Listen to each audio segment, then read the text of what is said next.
শুরু হচ্ছে রেডিও তেহরানের বাংলা সংবাদ।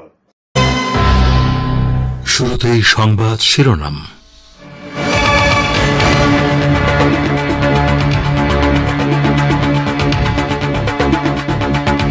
ইরানের সামরিক বাহিনী এখন যেকোনো আগ্রাসন প্রতিহত করতে সক্ষম, প্রশিক্ষণ কেন্দ্র পরিদর্শন শেষে নৌবাহিনীর প্রধানের মন্তব্য। প্রয়োজনে লেবাননের বিরুদ্ধে যুদ্ধ ঘোষণা করতে হবে গান্তোজ। লেবাননে ইসরায়েলি হামলা সময়ের ব্যাপার মাত্র, নেসেট সদস্য। ভারতে পলাতক বাংলাদেশের সাবেক প্রধানমন্ত্রী শেখ হাসিনার বিরুদ্ধে আরও 3টি হত্যা মামলা দায়ের, মোট হত্যা মামলার সংখ্যা দাঁড়াল 152-তে। এবং ভারতের মণিপুর অশান্ত 3 জেলায় কারফিউ জারি, ইন্টারনেট পরিষেবা বন্ধ।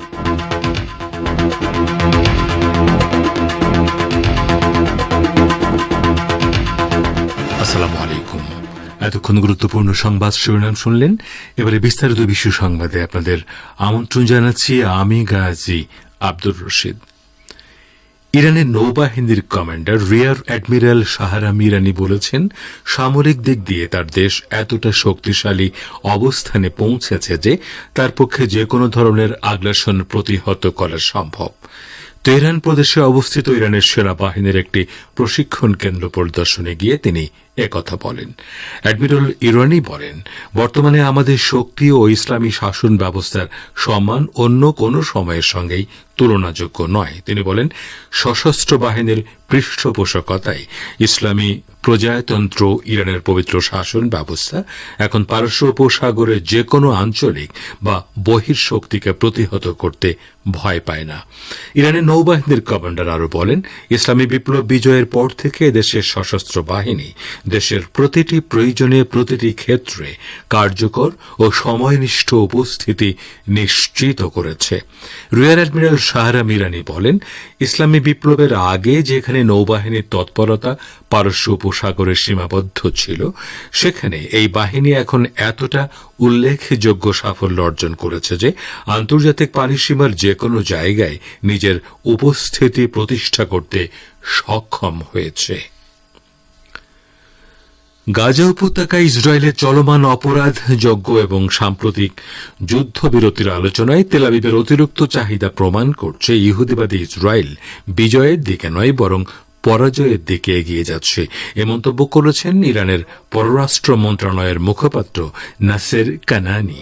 তিনি সোমবার তেহরানে সাংবাদিকদের সাপ্তাহিক ব্রিফিংয়ে আরও বলেন, ইহুদিবাদী সরকার ক্যান্সার সৃষ্টিকারী একটি টিউমার এবং এই অঞ্চলে সকল শত্রুতা ও বিদ্বেষের কেন্দ্রবিন্দু। তিনি বলেন, গাজা উপত্যকায় বসবাসরত ফিলিস্তিনি জনগণের উপর ইসরায়েলি অপরাধযোগ্য এবং পশ্চিম তীরেও তাদের সাম্প্রতিক আগ্রাসন বিশ্বব্যাপী তীব্র ক্ষোভ সৃষ্টি করেছে। ফিলিস্তিনি জনগণের প্রতি ইরানের নৈতিক, মানবিক ও আইনি সমর্থন পুনর্ব্যক্ত করেন কানানি। ইরানের এই মুখপাত্র সিরিয়ার বেশ কয়েকটি সামরিক স্থাপনায় ইসরায়েলি বাহিনীর রোববারের বিমান ও ক্ষেপণাস্ত্র হামলার তীব্র নিন্দা জানান। তিনি বলেন, আঞ্চলিক দেশগুলোতে ইসরায়েলি হামলা প্রমাণ করছে তেল আবিব শুধুমাত্র গাজার মধ্যে তার অপরাধযোগ্যকে সীমিত রাখেনি, বরং এটি গোটা অঞ্চলে অপরাধ করে বেড়াচ্ছে। তিনি ইহুদিবাদী ইসরায়েলের অপরাধযজ্ঞের প্রতি গভীর দৃষ্টি দিতে আন্তর্জাতিক সমাজের প্রতি আহ্বান জানান।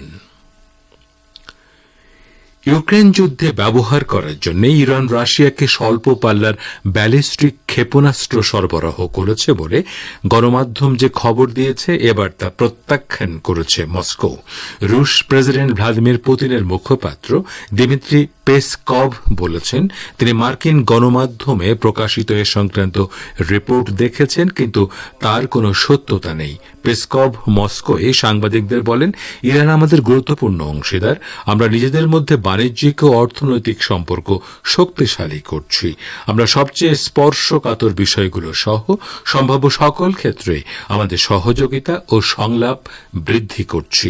অজ্ঞাত মার্কিন ও ইউরোপীয় কর্মকর্তাদের বরাত দিয়ে ওয়াল স্ট্রিট জার্নাল গত 6 সেপ্টেম্বর খবর দেয়, ইরান রাশিয়ার কাছে স্বল্প পাল্লার ক্ষেপণাস্ত্র পাঠিয়েছে। অন্যদিকে নিজস্ব সূত্রের বরাত দিয়ে সিএনএনও রোববার একই ধরনের দাবি করে। এমনকি সোমবার ইউরোপীয় ইউনিয়নও একই অভিযোগের পুনরাবৃত্তি করে দাবি করে তাদের কাছে এমন নির্ভরযোগ্য তথ্য রয়েছে যে রাশিয়ার আহ্বানে অতি দ্রুত সাড়া দিয়ে তেহরান মস্কোর কাছে স্বল্প পাল্লার ব্যালিস্টিক ক্ষেপণাস্ত্র পাঠিয়েছে।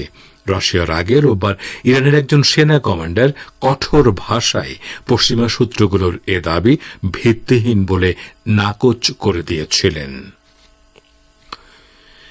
ইহুদিবাদী ইসরায়েলি পার্লামেন্ট নেসেটের এক সদস্য দাবি করেছেন আর মাত্র কয়েকদিনের মধ্যে ইসরায়েলি বাহিনী লেবাননের বিরুদ্ধে পূর্ণ মাত্রার যুদ্ধ শুরু করবে। নেসেটের লিকুদ দলীয় সদস্য নেসিম ভ্যাটুরি সোমবার ইসরায়েলের সরকারি প্রচার মাধ্যম কানকে দেয়া এক সাক্ষাৎকারে এ হুমকি দেন। নেসেটের পররাষ্ট্র বিষয়ক কমিটির সদস্য ভ্যাটুরি বলেন, এছাড়া অন্য কোনো উপায় নেই। তিনি দাবি করেন, ইসরায়েলি প্রধানমন্ত্রী বেনিয়ামিন নেতানিয়াহু একই দৃষ্টিভঙ্গি পোষণ করেন এবং আগামী কয়েকদিনের মধ্যে লেবাননে হামলা হতে যাচ্ছে। নেসেটের এই উগ্র সদস্য বলেন, প্রথমে লেবাননে কিছু বিমান হামলা চালানো হবে এবং এরপর দেশটিতে স্থল অভিযান চলবে। তিনি দাবি করেন, ইসরায়েলের সামরিক আগ্রাসনে লেবাননের রাজধানী বৈরুত ও এর উপকণ্ঠ দাহিয়া এলাকা গাজা উপত্যকার মতো ধ্বংস হয়ে যাবে। এর আগে সোমবারই সাবেক ইসরায়েলি যুদ্ধমন্ত্রী বেনি গান্তোজ দাবি করেন, তেল আবিবকে গাজা উপত্যকা থেকে দৃষ্টি সরিয়ে লেবানন সীমান্তে হিজবুল্লাহর দিকে মনোযোগী হতে হবে। গান্তোজ বলেন, উত্তর সীমান্তের দিকে দৃষ্টি দিতে দেরি হয়ে গেছে এবং প্রয়োজনে আমাদেরকে লেবাননের বিরুদ্ধে যুদ্ধ ঘোষণা করতে হবে। আপনারা বিশ্ব সংবাদ শুনছেন রেডিও তেহরান থেকে, আর প্রচারিত হচ্ছে বাংলাদেশ ও ভারতে শর্টওয়েভ 25 মিটার ব্যান্ডে, এছাড়া বিশ্বজুড়ে ইন্টারনেট ও স্যাটেলাইটে। ছাত্র জনতার তীব্র আন্দোলনের মুখে ভারতে পালিয়ে যাওয়া বাংলাদেশের সাবেক প্রধানমন্ত্রী শেখ হাসিনার বিরুদ্ধে আরও 3টি হত্যা মামলা দায়ের করা হয়েছে। এ নিয়ে তাঁর বিরুদ্ধে মামলার সংখ্যা দাঁড়াল 152টিতে। এর মধ্যে 136টি হত্যা মামলা। গত 18 জুলাই শিক্ষার্থীদের আন্দোলনে পুলিশের গুলিতে রেসিডেন্সিয়াল মডেল কলেজের ছাত্র ফারহান ফাইয়াজ হত্যার ঘটনায় শেখ হাসিনা সহ 54 জনের বিরুদ্ধে গণহত্যার অভিযোগ দায়ের করা হয়েছে। আজ ফারহানের বাবা শহীদুল ইসলাম ভূঁইয়া আন্তর্জাতিক অপরাধ ট্রাইব্যুনালের তদন্ত সংস্থায় এ অভিযোগ দাখিল করেন। মামলার অন্য আসামিরা হলেন ওবায়দুল কাদের, আনিসুল হক, ব্যারিস্টার ফজলেনুর তাপস, জাহাঙ্গীর কবির নানক, শেখ ফজলে শামস পরশ, ছাত্রলীগ সভাপতি সাদ্দাম হোসেন, সাধারণ সম্পাদক ওয়ালি আসিফ ইনান, পুলিশ কর্মকর্তা বিপ্লব কুমার সহ 54 জন। এদিকে বৈষম্য বিরোধী ছাত্র আন্দোলন চলাকালে গত 4 আগস্ট রাজধানীর যাত্রাবাড়ি এলাকায় শ্রমিক দলের কর্মী রিয়াজুল তালুকদার গুলিতে নিহত হওয়ার ঘটনায় শেখ হাসিনা সহ 135 জনের বিরুদ্ধে হত্যা মামলা দায়ের করা হয়েছে। বাদীপক্ষের আইনজীবী জহিরুল হাসান মুকুল মামলার বিষয়টি নিশ্চিত করেন। এদিকে ছাত্র বিক্ষোভের জেরে ভারতের মণিপুর রাজ্যের পূর্ব ও পশ্চিম ইম্ফল এবং থাউবাল জেলায় কারফিউ জারি করা হয়েছে। ভারতীয় সংবাদ মাধ্যম ইন্ডিয়া টুডে এ খবর জানিয়েছে। জেলা ম্যাজিস্ট্রেটের এক বিবৃতিতে জানানো হয়েছে, পূর্ব ও পশ্চিম ইম্ফলের প্রশাসকগণ নিজ নিজ জেলায় ভোর 5টা থেকে সকাল 10টা পর্যন্ত কারফিউ শিথিলের ঘোষণা দিয়েছিলেন, কিন্তু জেলার আইন শৃঙ্খলা পরিস্থিতি অবনতির আশঙ্কা দেখে আজ সকাল 11টায় আগের ঘোষণা বাতিল করে আবারও কারফিউ জারি করা হয়। এদিকে কারফিউ সত্ত্বেও মণিপুর বিশ্ববিদ্যালয়ের ছাত্ররা বিশ্ববিদ্যালয়ের প্রধান ফটকের সামনে প্রধানমন্ত্রী নরেন্দ্র মোদী, কেন্দ্রীয় স্বরাষ্ট্রমন্ত্রী অমিত শাহ এবং নিরাপত্তা উপদেষ্টা কুলদীপ সিং এর কুশপুত্তলিকা পুড়িয়ে বিক্ষোভ করেছে। উদ্ভূত পরিস্থিতিতে আজ দুপুর 3টে থেকে আগামী 5 দিনের জন্য গোটা রাজ্যে ইন্টারনেট সংযোগ বন্ধ রাখার সিদ্ধান্ত নেওয়া হয়েছে। গতকাল ইম্ফলের রাস্তায় হাজার হাজার ছাত্রছাত্রী বিক্ষোভ করেছে। সহিংসতা ও স্কুল বন্ধের সিদ্ধান্তের বিরোধিতা করে প্রতিবাদ জানায় তারা। ইম্ফল উপত্যকার গোষ্ঠী মেইতিদের সঙ্গে নিকটবর্তী পাহাড়ি সম্প্রদায় কুকি জোদের সংঘর্ষে এখন পর্যন্ত 2 শতাধিক মানুষ প্রাণ হারিয়েছেন আর ঘর ছাড়তে বাধ্য হয়েছেন কয়েক হাজার মানুষ। তো শ্রোতা বন্ধুরা, আপনারা বিশ্ব সংবাদ শুনছেন রেডিও তেহরান থেকে।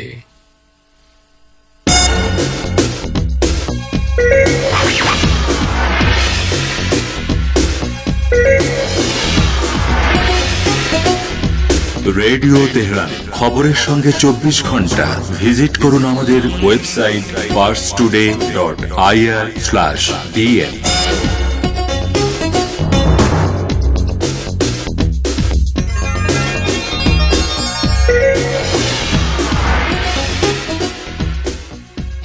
আবারও ফিরে এলাম বিশ্ব সংবাদে।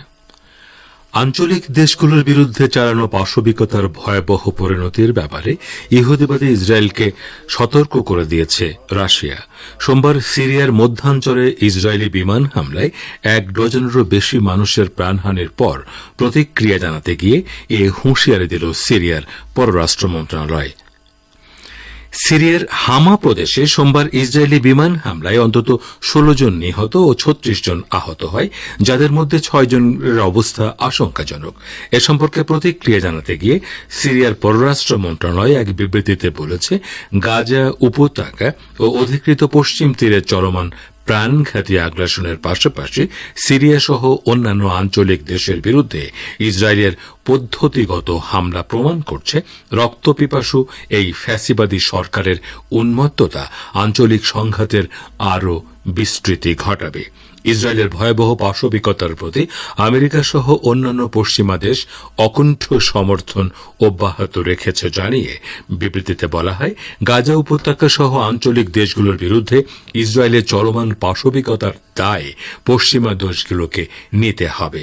ইসরায়েলি আগ্রাসন মোকাবেলায় নিজের সার্বভৌমত্ব রক্ষা করার অধিকার সিরিয়া সংরক্ষণ করে বলেও দেশের পররাষ্ট্র মন্ত্রণালয়ের বিবৃতিতে উল্লেখ করা হয়।